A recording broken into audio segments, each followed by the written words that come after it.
nabadgelyo. xilli waxaynu joognaa zinadu agteena ay ka tahay xalaal. xilli waxaynu joognaa gabdhuhu ay wada qaawan yihiin. xilli waxaynu joognaa dadka ahlu quraanka agteena ay ka liitaan. xilli waxaynu joognaa culimada ay yihiin kuwa agteena aad uga yasan. xilli waxaynu joognaa masaajidada la kala leeyahay. xilli waxaynu ku joognaa aynu ku quraacano qaraabanimo, aynu ku soo kacno qaraabanimo. xilli waxaynu joognaa qof walba la iska xigsanayo. xilli waxaynu joognaa amaanadii ay luntay. xilli waxaynu joognaa qof walba qofka kale in uu riixayo, walaalnimana aynu lisku cisaynaynin. xilli waxaynu joognaa qof walba waxa uu baranayo ha lagu sheegay iyo magac yeelo uu u baranayo. xilli waxaynu joognaa qof walba aad aragto dantiisa oo kaliya uu ordayo, ka muslimiintana uu dabajarayo. xilli waxaynu joognaa yahuudu ay noo yihiin hoggaan iyo dad aynu ku dayanayno. xilli rasuulka uu ka dardaarmay inaan lagu dayan yahuud iyo nasaaro. xilli waxaynu joognaa qofkeena qofka kale uusan aaminaynin. miyaadan ogeyn in dunidan laga tagayo? miyaadan ogeyn in ay tahay maalmo oo kaliya? miyaadan ogeyn in lagu gelinayo 2 mitir iyo wax ka yar? miyaadan ogeyn in aad amar qaadanaysa aadan ismuxji karin markii nafta laga qaado? gabariyaysan naqani markii koobaad ee aad xijaabato, markii naxashka lagu saaro iyo dharka karfanta lagu geliyo. wiiliyo yuusan naqani markii koobaad ee aad dhacdo qof muslim ah markii lagu gadgadinayo, markii lagu dhaqayo. wiiliyo isxisaabi intaan lagu xisaabin.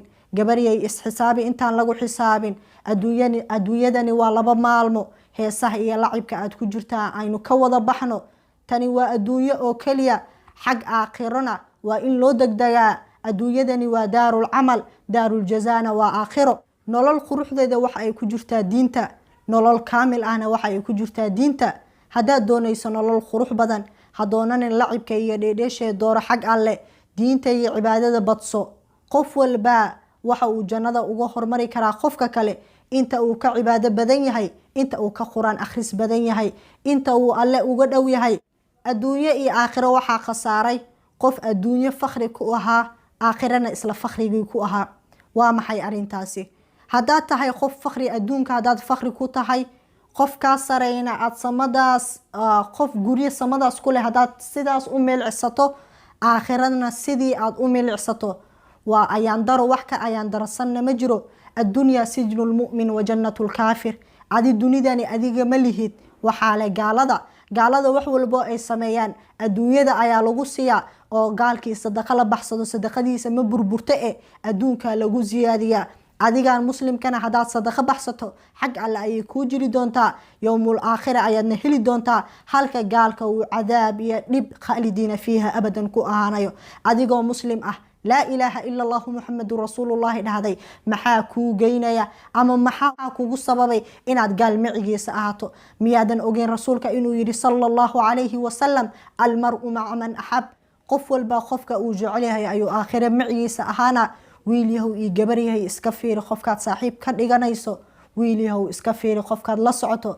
isku aada warajulaani taxaaba fillaah ijtamaca calayhi watafaraqa calayh. daniyaysan isku kiinkeenin. dan waad ka yeelan kartaa qof saaxiibka ah, balse waa inaad u jeclaataa alla dartiis. qofkaad nacaysana waa inaad u nacdaa alla dartiis. qofkii wanaag iyo wax ku amraya waa inaad jeclaataa alla dartiisna aad ku jeclaataa.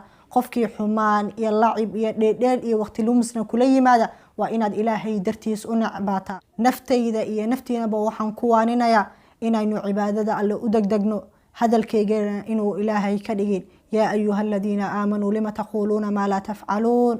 wasalaamu calaykum waraxmat ullaahi wabarakaatu.